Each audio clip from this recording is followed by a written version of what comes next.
Introduction to DNS.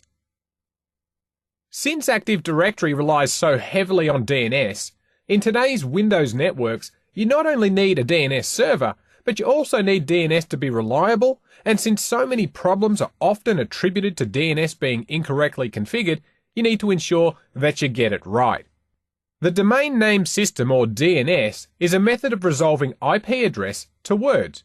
For example, 10.0.0.10 could map to the server called mail.winstructorlab.com.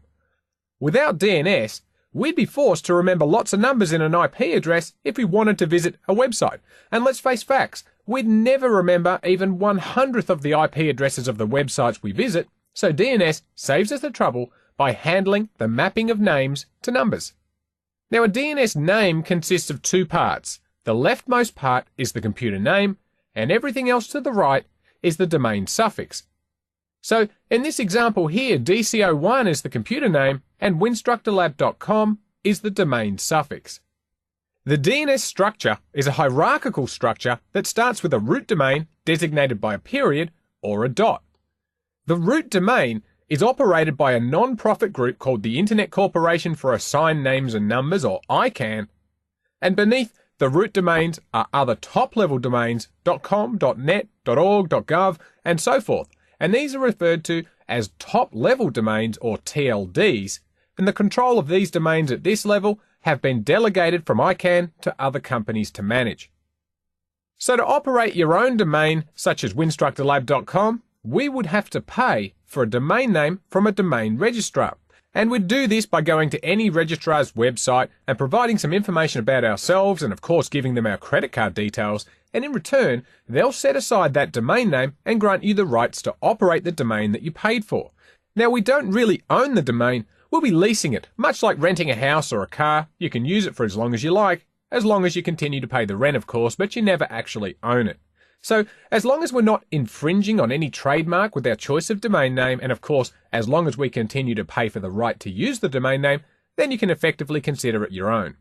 Now, from this point onwards, once we have a domain name under our own control, we can create as many subdomains as we like, and we don't have to ask anyone's permission. We can just create it ourselves.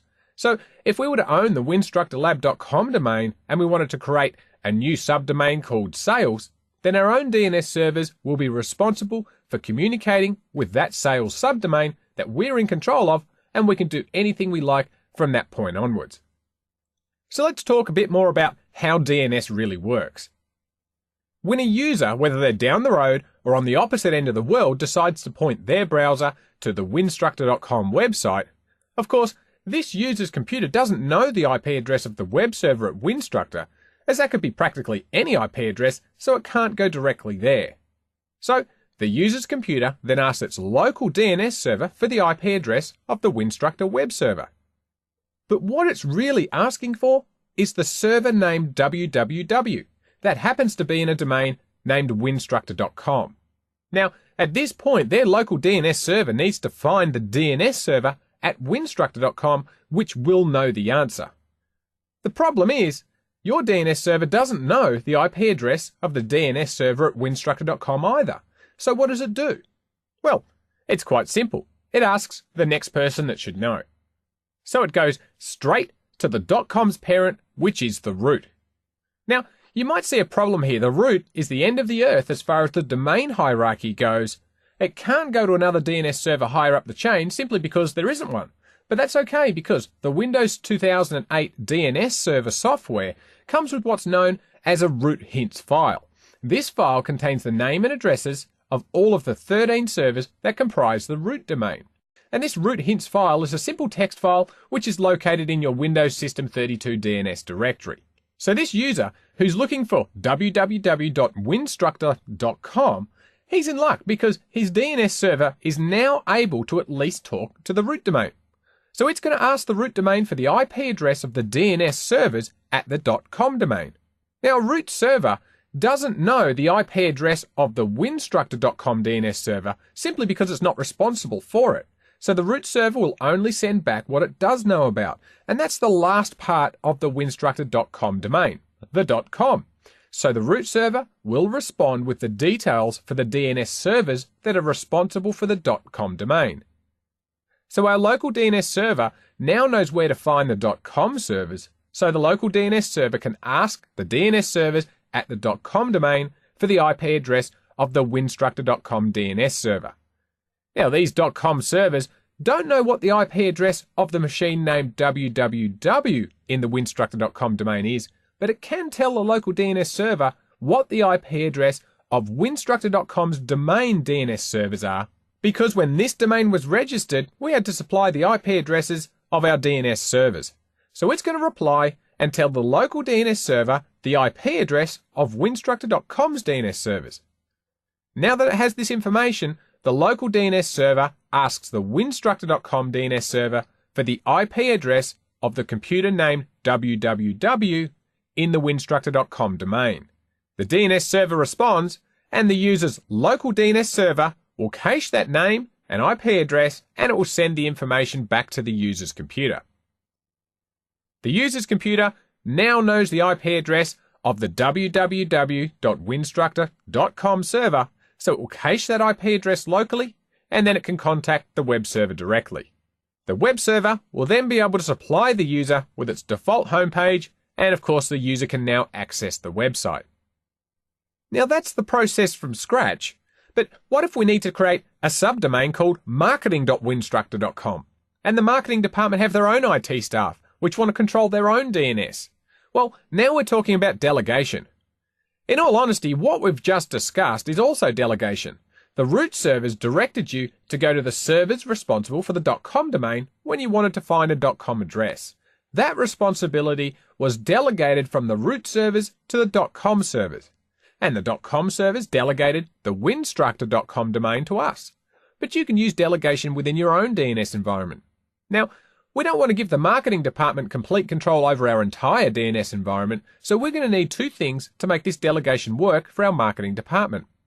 Firstly, the marketing.winstructor.com domain will need to have its own DNS server. Secondly, we'll need to create a name server or NS record on our DNS server, which effectively says to any incoming requests, if you want to go to marketing.winstructor.com, then go over to that server and ask them, don't ask me.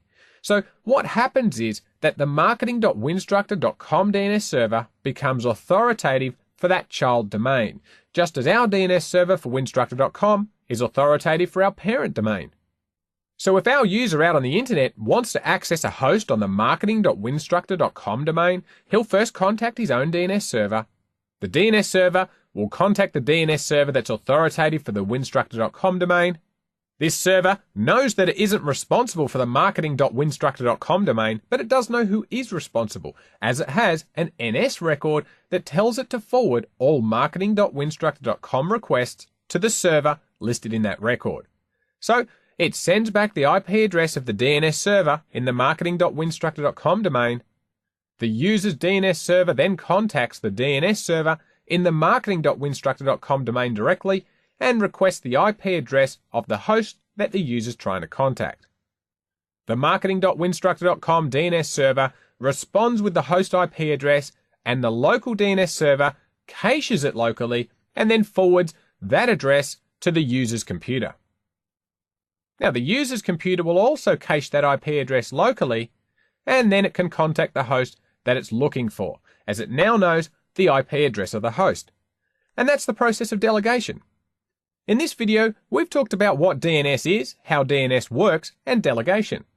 Since DNS is such an important service in your network, it's critical that you have a good understanding of how it works, and over the coming videos we'll not only install DNS and configure it, but we'll also use Network Monitor to capture DNS traffic, so you'll get a first-hand look at what these packets look like when they go back and forth trying to resolve host names.